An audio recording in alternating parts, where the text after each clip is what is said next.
Clippers are going for it. They're really taking their shot here to win an NBA championship. And so on that level, it's commendable that they're biting the bullet and do what it takes to potentially pick up their first title. Yeah, and I'm glad you said it that way, because that's exactly how it was described out here in Las Vegas. Is think of it as we traded all that to get both Paul George and Kawhi Leonard, because we don't get Kawhi unless we have Paul George. So, and then they already had some pretty good guys that they were able to retain.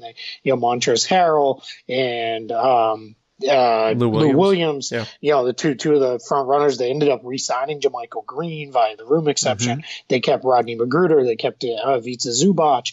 Those are all good guys. Patrick Beverly, another big time guy that they were able to keep. So all around it is as you look at this there, and then they added Maurice Harkless kind of on the fly by just jumping in to the Jimmy Butler trade to say, hey, we'll help out and take this guy. And they did all that while keeping their cap space clean and those kind of things. So this is really, really an impressive, kind of on the fly build into a contender by the Clippers here without, being.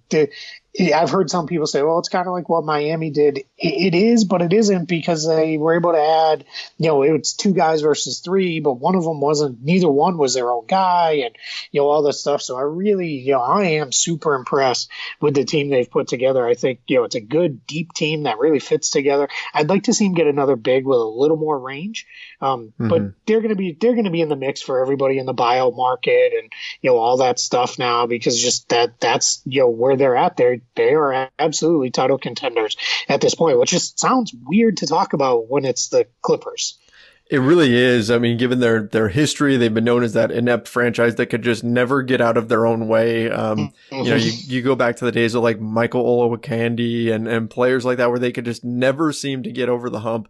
And now here they are. And for some, they are the title favorite at this point. And we listed out off all those names, and we didn't even mention Landry Shamet yet, who is an impressive young player in his own right, plays kind of a JJ Redick-esque role for the Clippers. They run a lot of the same sets that they ran for JJ for Landry. So they've got some really solid pieces around Kawhi Leonard and Paul George. Now we know Paul George is going to start the season injured. He's not going to be ready to go. He had surgery on both of his shoulders, so there's some concerns there. But other than that, I mean, their ability to go add a wing like Mo Harkless, keep JaMychal Green on a great price. Look, Lou Williams can carry you in the fourth quarter on any given night. He can absolutely blow up and be unstoppable. So he's going to be a great piece for them.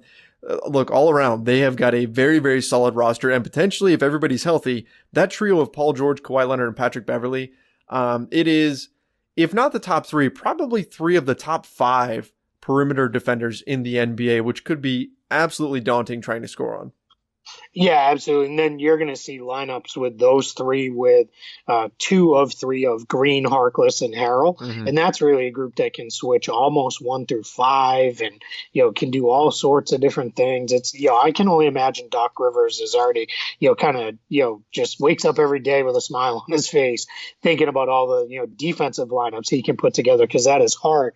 That's where Doc is. He's a defensive minded coach who wants to do things. So, it really is, they're going to be kind of must-watch TV here. And you mentioned, George is probably going to miss the beginning part of the year, but they've got the depth to get through that. Now, that'll probably mean it wouldn't surprise me if this team doesn't look super good until right around the first of the year because of that, because they're not going to get a chance to really gel together in training camp, and they're going to have to figure it out as they get into the season. But once they get there, they're going to be really, really good. The only thing that I saw as questionable was the contract for Ivica Zubac.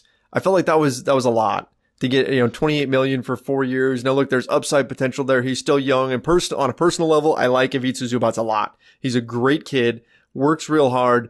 But it does feel like a little bit of an overpay, but that's nitpicking at this point, given this roster that they've put together.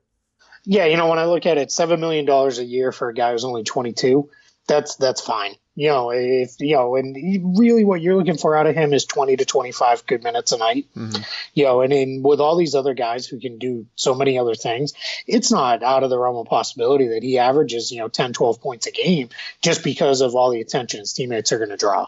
So I think, I'm actually fine with that contract. I don't, maybe they were bidding against themselves a little bit because he was a restricted free agent. But I think at that point it was more of a situation of let's get this done and get in there before somebody comes in as, I won't curse, but saying is it only takes one a-hole, to come in. And what they didn't need was someone coming in with a, $10 million a year offer sheet. And then they're stuck because now we don't have a starting center and, what do we do? So, and I think, again, 22 years old, so he should continue to get better, here as it goes along. So $7 million average annual value, that's fine.